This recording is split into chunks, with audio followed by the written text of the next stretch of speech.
Señor.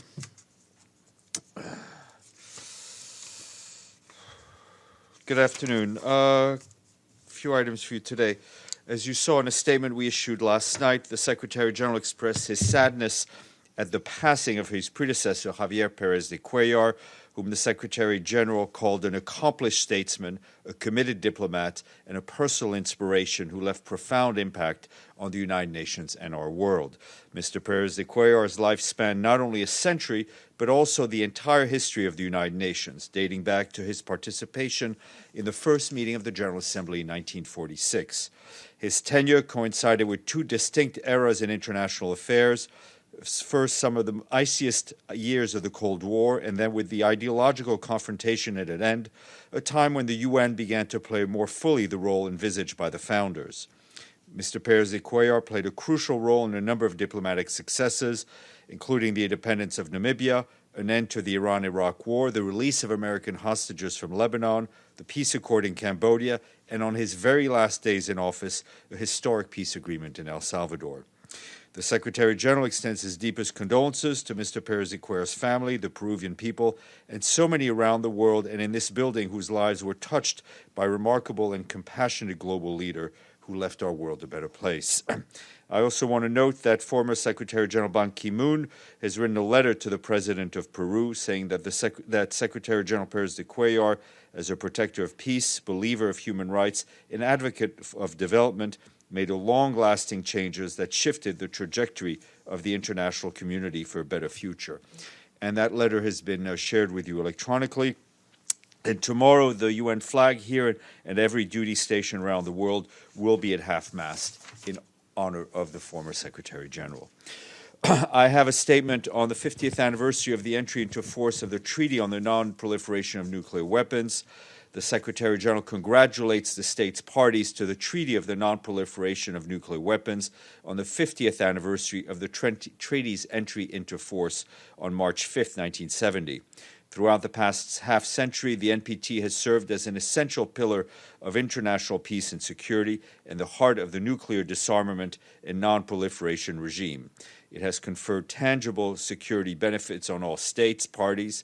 Its unique status is based on its near universal membership, legally binding obligations on disarmament, and verifiable non-proliferation safeguards regime, and commitment to the peaceful uses of nuclear energy. At the 2020 Review Conference, states parties will evaluate the implementation of the treaty's provisions since 2015 and identify areas and means through which further progress can be made. The Secretary General calls on states parties to make the most of this opportunity to strengthen international peace and security through the promotion of non-proliferation of nuclear weapons and nuclear disarmament, as well as measures to strengthen the implementation of the NPT and achieve its universality. Turning to Syria, the Secretary General was shocked to learn that airstrikes on populated areas are continuing in northwest Syria, just as discussions on a ceasefire are ongoing in Moscow. He reminds all parties of their obligations under international law to protect civilians and civilian infrastructure, and he urgently calls for an immediate cessation of hostilities, a return to the UN-facilitated political process mandated by Resolution 2254.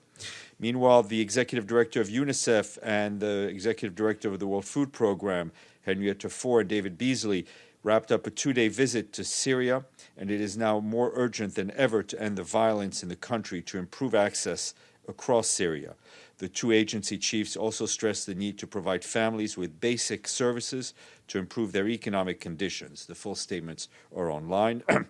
And the UN continues to step up its cross-border efforts in response from Turkey in response to the ongoing crisis to address critical humanitarian needs of hundreds of thousands of newly displaced women, men, and children.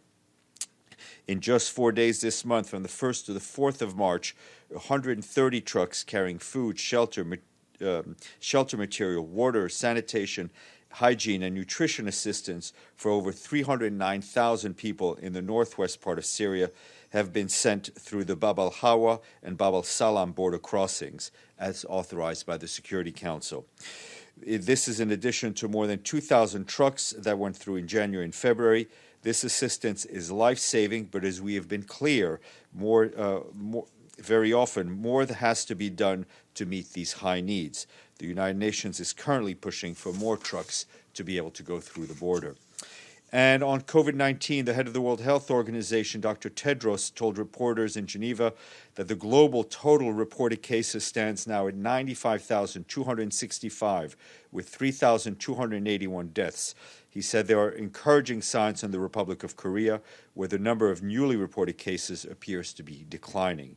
Dr. Tedros stressed that the epidemic can be pushed back, but only with collective, coordinated, and comprehensive approach that engages the entire machinery of government. More funding is being made available to support countries that need it, he said, noting that the World Bank and the International Monetary Fund have both made resources available to stabilize health systems and mitigate economic consequences of the epidemic. He added that the fear surrounding COVID-19 is normal, but can be managed with accurate information. So WHO has launched a new social media campaign called Be Ready for the hashtag COVID-19, which urges people to be safe, smart, and informed. And also want to flag that our colleagues at UNESCO said today that school closures in 13 countries to contain the spread of the virus have disrupted the education globally for more than 290 million students. That's a figure without precedent. UNESCO is convening an emergency meeting of education ministers on the 10th of March to share responses and strategies and to maintain the continuity of learning and to ensure inclusion. Just on the update on the situation on the border between Turkey and Greece, the International Organization for Migration is urging all states to exercise restraint and to adopt a balanced, humane approach to population movements across this border. Over the past days, IOM teams and their partners have mobilized resources to offer support and assistance to groups of migrants moving from various locations in Turkey towards the country's border with the European Union. They have provided direct assistance to more than 2,000 migrants in partnership with UNHCR and others. As we mentioned earlier, assessments indicate that many of the migrants are very vulnerable, with a high proportion of women, children, and families. Migrants at the Turkey-EU land border and near the Aegean Sea are without food, water, and many are sleeping outside in harsh winter conditions. IOM calls for additional efforts to share responsibility towards emergency support and durable solutions. And also on the topic of migration, IOM released new data today showing that we have reached the tragic milestone of 20,000 migrant deaths in the Mediterranean Sea since April 2014. And UNDP says that people globally hold some of the, UNDP says 90% of people globally hold some sort of bias against women. That's according to new data released today. The Gender Social Norm Index measures how social beliefs obstruct gender equality in areas like politics, work, and education, and contain data from 75 countries covering 80% of the world's population. According to the index, half of the world's men and women feel that men make better political leaders, and over 40% feel that men make better business executives and that men have more right to a job when jobs are scarce. 28% think that it is justified for a man to beat his wife. Information is also available on how bias is changing in and around 30 countries. It shows that while some countries there have been improvements, in others attitudes appear to have worsened in recent years, signaling that progress cannot be taken for granted. As the Secretary General has said, there is a need for pushback against the pushback. Along this study, UNDP has launched the social media campaign #CheckYourBias, featuring an interactive online survey where people can assess their own gender bias. And on a related note, UNAIDS launched a new report showing that stark inequalities and inequities between men and women are continuing to make women and girls more vulnerable to HIV. The report shows that almost 40 years into the response, AIDS is still the leading cause of death for women aged between 15 and 49, and around 6,000 young women aged between 15 and 24 acquire HIV every week. And our colleagues at the Food and Agricultural Organization said today the price of food around the world declined for the first time in 4 months, partly driven by fears that COVID-19 outbreak will slow global demand. The food price index was down 1% in February from previous months, but still more than 8% higher than the same period last year. The decline last month was due to a sharp fall in the export prices of vegetable oils. After we're done here, there will be a press conference by UN Women on the upcoming International Women's Day. Speakers will include the Executive Director of UN Women and a UN Women Research and Data Specialist, Silke Stab. And we want to thank the 64th member state for paying its dues in full. They paid $28,053, and they are Nauru. There you go. Edie, you were first in the room. Thank you, Steph.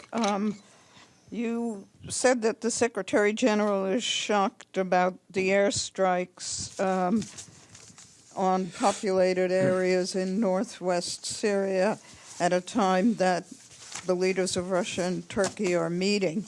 Has the Secretary General spoken to either President Putin or President Erdogan? Not today. I mean, the meeting, as I understand it from watching the news, is about to break up, but he has been kept very much informed of the developments through his contacts with the permanent representatives of both countries, as well as his special envoy. Mr. Klein, and then we'll move down. Yes, in the statement you read concerning the migration from Turkey into Greece, I just want to clarify something, in particular in relation to what the Secretary General believes here.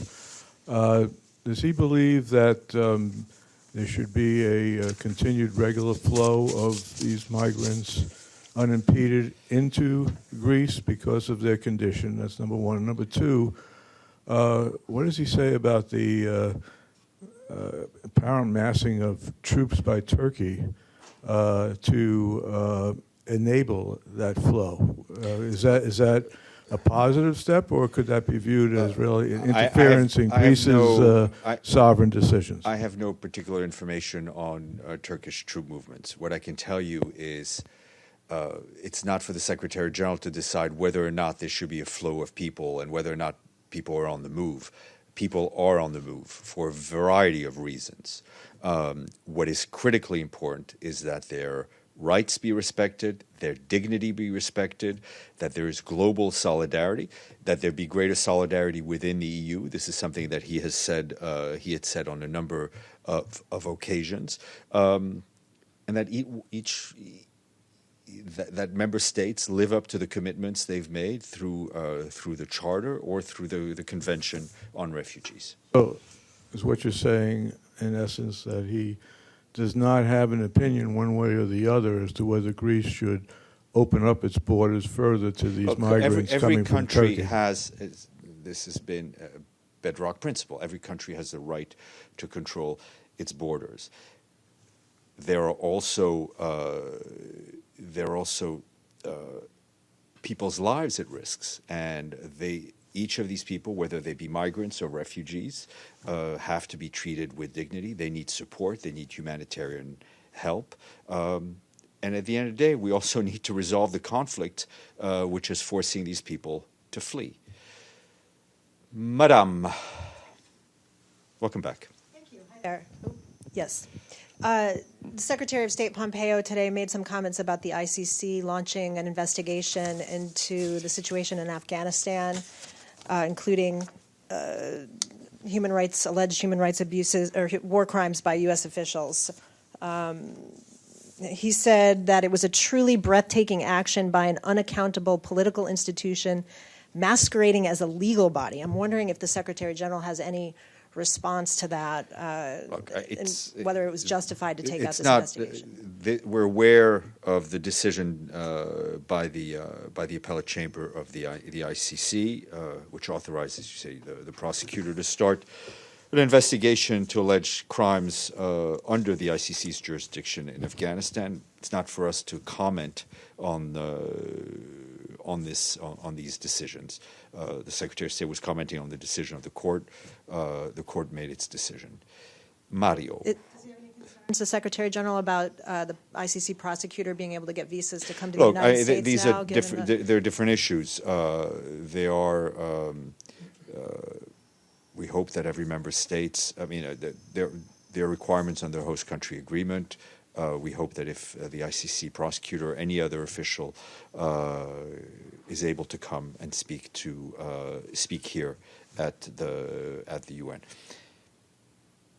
Whether it's Afghanistan or anywhere, as a matter of principle, the Secretary General has always believed that there needs to be an accountability for crimes that may have been committed. But this is not in reaction to the courts. This is just something he's always believed.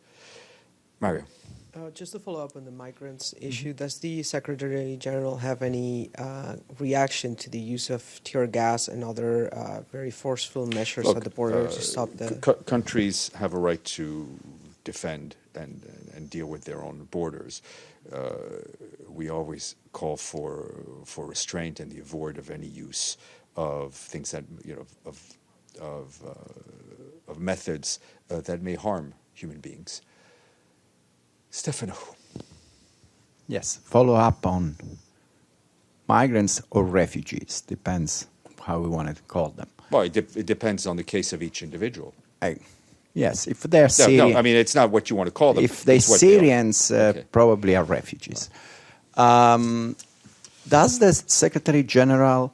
What does the Secretary General think about the pact that the European Union did with the Turkish government 4 years ago, where in exchange of a lot of money, the refugees were kept in Turkey? Does he think that these respect international law? Look, we're focused on what is happening now at the border. There is what we see as start of a very dire humanitarian situation. Not even a start. We know there is a dire humanitarian situation that needs to be dealt with, and member states need to figure out how they're going to deal with this movement of people who are in need. A quick follow-up. No, my question was because is it probably, and that's I want to check if the Secretary General think or not this. Is it probably that what the problem that we have now is due to the fact that 4 years ago, what was the deal that was signed was something that was against international law? I will leave that analysis to you, sir, and then Madame. Thank you, dear. A follow-up quickly on Afghanistan.